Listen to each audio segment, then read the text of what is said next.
സ്നേഹിക്കുന്ന കുടുംബവും ഉള്ള പണത്തിൽ തൃപ്തിയുള്ള മനസ്സുമുണ്ടെങ്കിൽ ഈ ഭൂമി തന്നെ സ്വർഗമാകും. മുഖത്തു നോക്കി പുകഴ്ത്തുകയും ചതിക്കാൻ മനസ്സിൽ ആലോചിക്കുകയും ചെയ്യുന്ന ഒരാളെ ഒഴിവാക്കുക. അടിയിൽ വിഷം നിറച്ച് മുകളിൽ പാലൊഴിച്ച പാത്രം പോലെയാണ് അയാൾ. സുഹൃത്തെന്ന് കരുതി രഹസ്യങ്ങളെല്ലാം അറിയിക്കരുത്. പിണങ്ങിയാൽ പിന്നീട് പ്രയാസമാകും.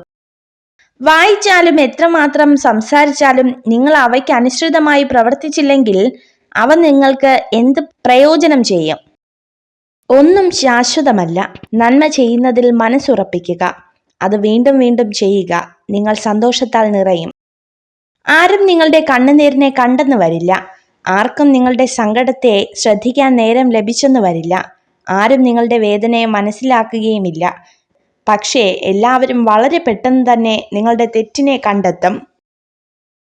സന്തോഷം എന്നത് നമ്മൾ ആഗ്രഹിക്കുന്നതിനെല്ലാം നേടുന്നതിലല്ല, നമുക്കുള്ളതെല്ലാം മനസ്സറിഞ്ഞ് ആസ്വദിക്കുന്നതിലാണ്.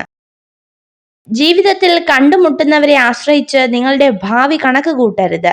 ചിലർ വഴിതിരിഞ്ഞു നടക്കും, മറ്റു ചിലർ ജീവിതം പഠിപ്പിക്കും. ചുരുക്കം ചിലർ മാത്രമേ ഒടുക്കം വരെ കൂടെ ഉണ്ടാകൂ.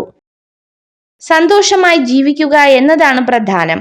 അല്ലാതെ അത് മറ്റുള്ളവരെ അറിയിക്കണം എന്ന് നിർബന്ധമില്ല. ഓർക്കുക, എല്ലാവരും നമ്മുടെ സന്തോഷം ആഗ്രഹിക്കുന്നവരല്ല. ഒരാളുടെ വിജയത്തിന് മധുരം നിശ്ചയിക്കുന്നത് അയാളുടെ പരാജയങ്ങളാണ്. ഏതൊരു മനുഷ്യന്റെയും വിജയത്തിന് പുറകിലും ഒരു വീഴ്ചയുടെ മുറിവുണ്ടാകും. ജീവിതത്തിൽ തോൽവി അനുഭവപ്പെടുമ്പോഴാണ് മനുഷ്യർ അവരുടെ തെറ്റുകളിൽ നിന്നും പഠിക്കാൻ ശ്രമിക്കുന്നത്. ചില തോൽവികൾ വലിയൊരു പാഠമാണ്. തെറ്റുകൾ തിരുത്തി മുന്നോട്ടു പോവുക എന്ന പാഠം. തോൽവി സമ്മതിച്ച് പിന്മാറരുത്. പ്രതീക്ഷിക്കുന്നതെല്ലാം സംഭവിക്കണമെന്നില്ല. എങ്കിലും നല്ലത് ചെയ്യുക, നന്മയിൽ ജീവിക്കുക. അപ്പോൾ ജീവിതം മനോഹരമാകും. എവറസ്റ്റ് കീഴടക്കാനോ നിങ്ങളുടെ തൊഴിൽ മേഖലയിൽ ഉന്നതിയിലെത്താനോ ഏതായിരുന്നാലും വേണ്ടത് ശക്തിയും ആർജവവുമാണ്. മതം എന്നത് മഹാന്മാർക്ക് സുഹൃത്തുക്കളെ സമ്പാദിക്കാനുള്ള മാർഗമാണ്. അല്പന്മാർക്ക് അതൊരായുധവും.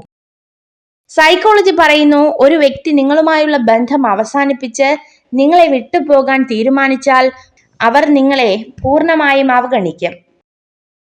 ചോദ്യങ്ങൾ ചോദിക്കുക എന്നതാണ് ഒരു നല്ല വിദ്യാർത്ഥിയുടെ ലക്ഷണം. നമ്മുടെ കുട്ടികൾ ചോദിക്കട്ടെ. ഓരോ കുട്ടിയും വ്യത്യസ്തനാവാൻ ശ്രമിച്ചുകൊണ്ടിരിക്കും. എന്നാൽ ലോകമാകട്ടെ അവരെ മറ്റുള്ളവരെ പോലെയാക്കിയേ അടങ്ങൂ എന്ന് ശഠിക്കുന്നു. നിങ്ങൾ ഈ വീഡിയോ കണ്ടതിന് നന്ദി. ഇതുപോലുള്ള കൂടുതൽ വീഡിയോകൾക്കായി ചാനൽ സബ്സ്ക്രൈബ് ചെയ്യൂ.